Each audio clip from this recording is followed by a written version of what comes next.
The sum of N term of A P is 3n² plus S N. अच्छा, sum of N term बोला है, इसका मतलब ये हुआ कि आपका जो एस एन है वो 3n² प्लस 5n है, ठीक है। Then 164 is its which term, मतलब 164 कौन सा टर्म होगा, तो इसका मतलब फॉर्मूला यूज़ करो टी एन का। टी एन का फॉर्मूला होता है क्या, एस एन माइनस वन। तो पहले मैं क्या करता हूँ ना, एस एन माइनस वन को फाइंड आउट करता हूँ। क्या करता हूँ, एस एन माइनस वन को पता करता हूँ। तो इसके जगह पे मैं क्या करूँगा, मतलब 3n² प्लस 5n, इसमें मैं जहाँ जहाँ n वहाँ वहाँ एस एन माइनस वन डालूंगा, मतलब n माइनस वन डालूंगा। तो ये हो गया 3। अच्छा, यहाँ पे n माइनस वन स्क्वायर दिख रहा है इसलिए स्क्वायर लिखा, प्लस 5, n के जगह पे क्या लिखूंगा, n माइनस वन।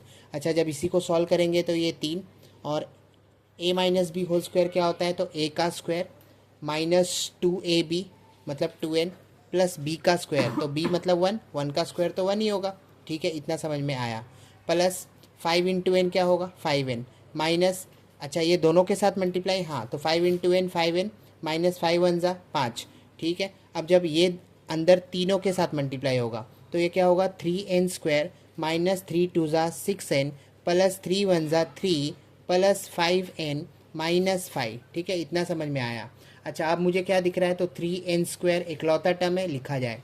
अच्छा, 6n माइनस के साथ है और 5n प्लस के साथ है, तो 6 में से 5 गया, एक बड़े नंबर का साइन मतलब माइनस n, ठीक है। अब 5 और 3 बचा, लेकिन 5 बड़ा नंबर है उसका साइन माइनस, तो पहले माइनस डाल दो, 5 में से 3 गए, बचा 2।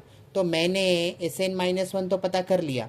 अब जो आपका एस एन है, एस एन क्या है, ये है, तो टी एन निकालने के लिए एस एन माइनस वन करना है, तो पहले एस एन की वैल्यू लिख दो। एस एन की वैल्यू मतलब ये लिख दो, ये क्या है, 3n² प्लस 5n, ठीक है, पहला ब्रैकेट कंप्लीट। माइनस का साइन ये देख के, मतलब ये माइनस का साइन देख के यहाँ पे माइनस। अच्छा, एस एन माइनस वन क्या आया, तो एस एन माइनस वन आया 3n² माइनस एन माइनस 2, ठीक है। अब जब इसको सॉल्व करेंगे तो ब्रैकेट ओपन करेंगे तो ये हो जाएगा 3n² plus 5n minus 3n² minus minus plus n minus minus plus 2, ठीक है। अब जब इसको सॉल्व करो तो प्लस 3n² माइनस 3n² क्या हुआ, उड़ते हुए दिख रहा है, 5n और प्लस n मतलब 5 और एक 6, तो लिखो 6n।